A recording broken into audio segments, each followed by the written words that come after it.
இப்போ நீங்கள் ஒன்று இன்ஃபோசிஸ், டிசிஎஸ் இது மாதிரி கம்பெனிலாம் என்னென்னா, ஷேரை வாங்கி வச்சா அந்த பிஸ்னஸ் என்ன பண்ணுறாங்க, புத்தனார் மாதிரி இருக்கிறவங்கள லாரியில் ஏற்றிக்கிட்டு எந்த இடத்துல வேலை தேவையோ அந்த இடத்துல இறக்கி விடுவாங்க.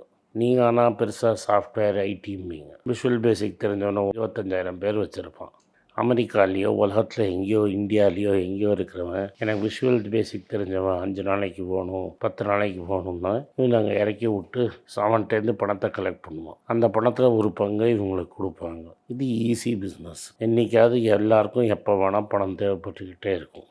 மார்க்கெட் இந்த பிஸ்னஸ் ஓஹோன்னு ஓடுன்னு நினைக்கிறச்ச இந்த ஷேர் விலை ஏறும். இப்போது ரிசெஷன் வந்துருச்சு அப்படின்னு சொல்லி இந்த கம்பெனிலாம் இனிமேல் திவாலாயிடும் மூடிடும்னு சொல்லி இந்த ஷேரை போட்டு ஏறி தும்சம் பண்ணி அதை பாதி ஒரு வேலை ₹2 பதிலாக ₹1 இதை கொடுத்தான்னா யாருக்குமே அந்த ஷேரை பிடிக்கல. அது மாதிரி சமயத்தில் போய் அதை பொறுக்கி நீங்கள் அதை அப்படியே மறந்துட்டீங்கன்னா அது பெருசாக ஒரு அமௌண்ட்டு ஒரு ஆலமரமாக நாளைக்கு வரும். இது வெறும் இன்ஃபோசிஸ் மட்டும் இல்லை, இது பல கம்பெனிகளில் இது மாதிரி வரும்.